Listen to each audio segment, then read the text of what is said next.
it's all about what you put out there and because words have, hold energy, and objects hold energy. Everything holds energy and a certain vibration, and everything is on its own frequency or has its own frequency. So, that being said, if you want to change your circumstances, then you have to change your thinking. You have to change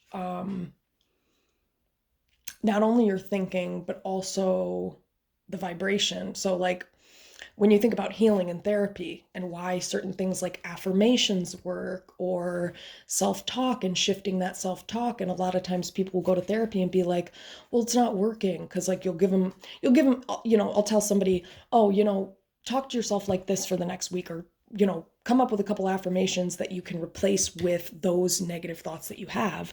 And a lot of people will come back and be like, well, it's not working. And it's like, yeah, it's not working because healing is that's what makes healing so challenging, especially when it comes to the thought aspect of things, because all these thoughts that we have about ourselves and the world and all these things were ingrained and internalized, things we've internalized over the years, and especially from childhood. So, that being said, if we've learned those things and been conditioned to learn those things, we can also condition ourselves or teach ourselves to unlearn those things. And how do we do that? Well, the same way that we learned those things. So, similar thing of like, that's a different vibration, and it doesn't it I don't know, how do I put this? You can't just say it one time and then, I mean, because again, you've been on this other vibration for all these years of negative self-talk, saying mean things to yourself, whatever. So flipping that and counteracting it with one positive thought one day or even for a week is maybe not really going to fully shift that energy or shift you onto another vibration, because it takes conditioning, reconditioning yourself. If you were conditioned for 18 years to believe that you weren't shit, well, it's probably going to take a little bit longer than a week to reteach yourself that that's not true. So, I don't know, I kind of went off on a tangent on that one, but just kind of talking about manifestation and energy and how you shift energy and how you, even how you manifest, essentially, how you utilize words and your thoughts and your feelings in order to manifest. So once you start changing those thoughts, then people are like, well, but I don't believe those things. Well, yeah, because then you've got to actually start developing those things that you're saying. So if you're struggling with low self-esteem because people have told you you're not shit, well, you've got to start building ways to teach yourself and realize that you are the shit. And that comes from, I mean, self-esteem building comes from like getting to know yourself, learning about your hobbies, your likes, your interests, your dislikes, like really getting to know you. So again, and that takes some conditioning, that takes some time. um, but the point of this video is just to say that we are responsible for where we are, unless I'm talking to like a teenager right now or something. I mean, but that even still applies, but that's a little bit, might be a little bit different. But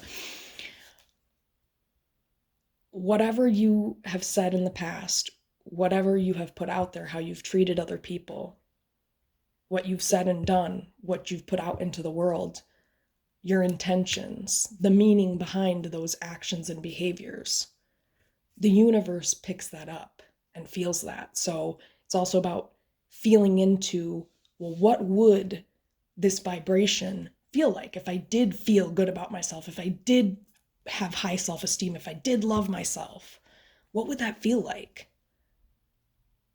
And then you feel into kind of like, for example, what is it like? How do you feel towards your favorite pet or somebody or something in your life that's just really non-confrontational or controversial, that just loves you unconditionally? If you think of that person or that animal or that whatever it is that you love deeply, those feelings, now feel into those feelings, and then it's learning like, oh, so I feel that towards this animal or this person or this object. Now how do I turn that around and shift the energy and learn to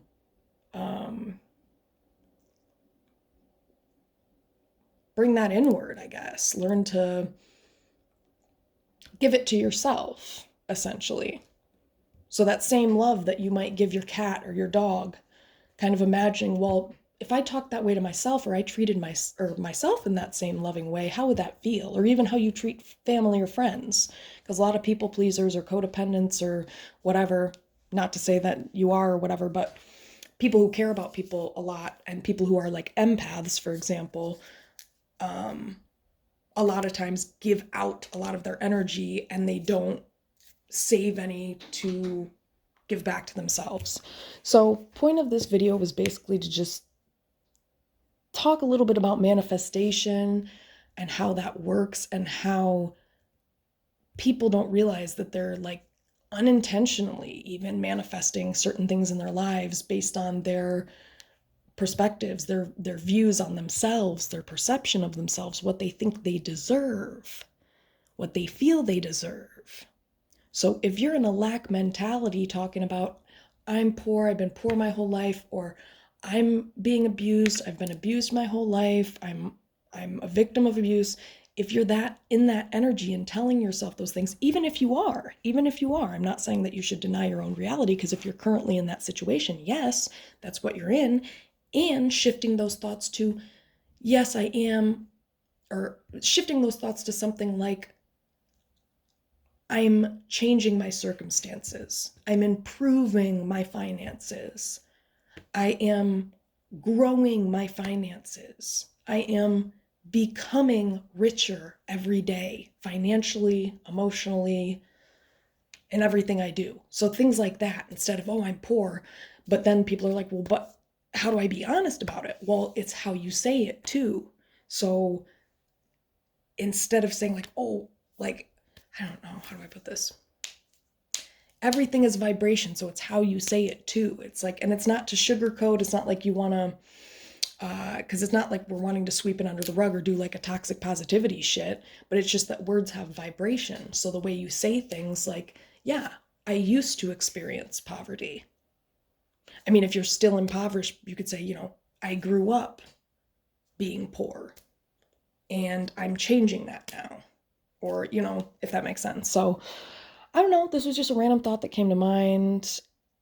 And just for anybody that's trying to understand healing or energy or manifestation and why it is that you are where you are. If you're wondering, like, how did I get here? Why can't I get past, like, if you're stuck, if you feel stuck, why can't I get past this space or this place I'm in? Go within and look at, well, what am I telling myself? What am I telling others? How am I treating others? How do I feel about myself? How do I feel about others? How do I feel about, like, what am I telling myself? What do I believe about myself? Do I believe, is there some deep-rooted belief wound from childhood that tells you that you don't deserve beyond what you have? Okay, go there, heal that shit, feel that shit. Because a lot of these things are wounds that we're carrying from childhood, things that our parents have basically falsely, unintentionally taught us to feel about ourselves or our circumstances, that we then carry into adulthood and continue to manifest because we continue to repeat similar beliefs, thoughts, mindsets. Like we continue to hold some of those things.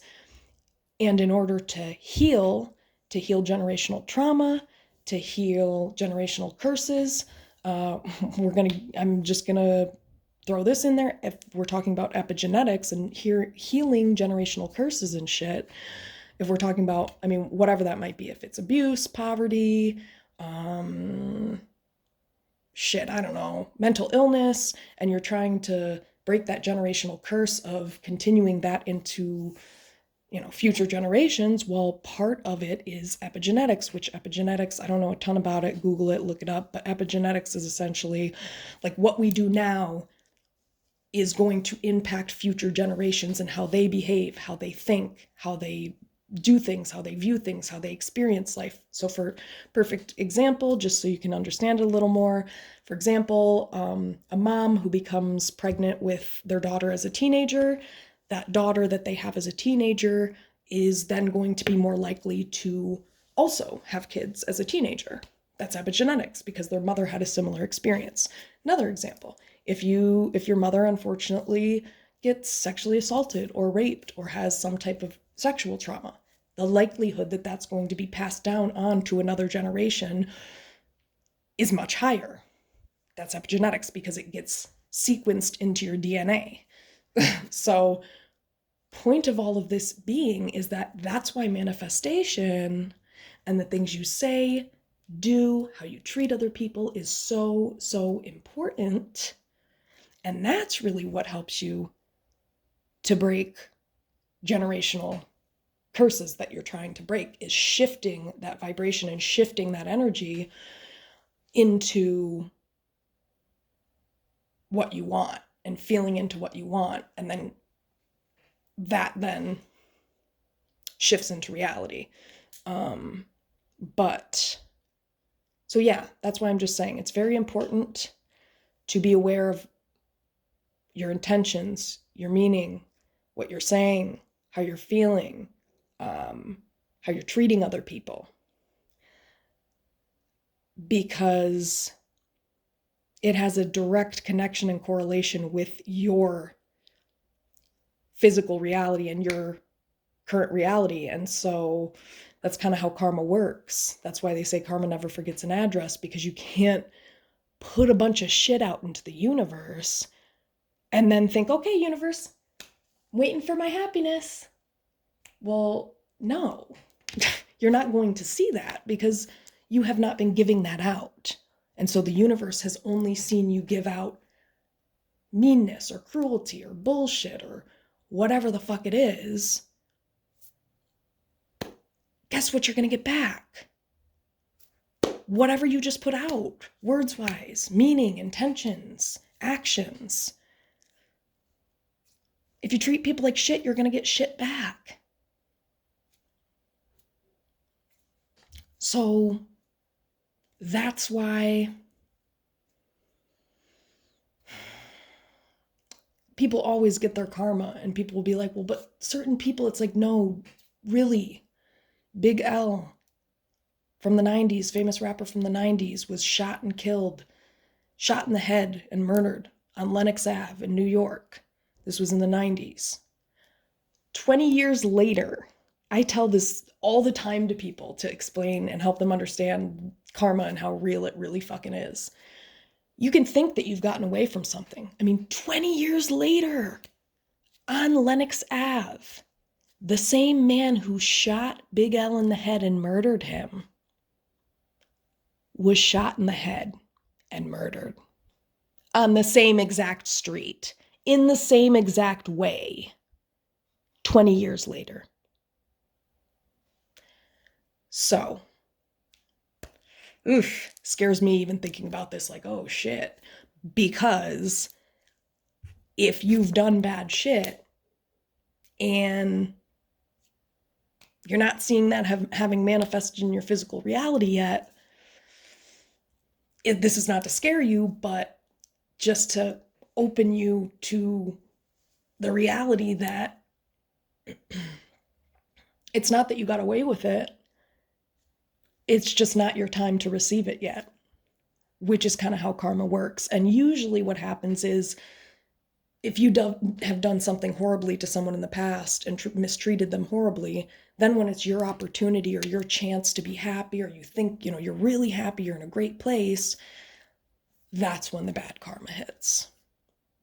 Because that's what you did to that other person. So then the universe is trying to show you, hey, that's not how this works. You can't treat people like shit forever and just think that energy is going nowhere. It has to go somewhere. And it's definitely not going to go to the person that you're wishing the bullshit on. Unless the person's a horrible person and, has done something to you or to somebody else. If it's in a context that makes sense, okay, but yeah. So I think that's all I really had to say about this.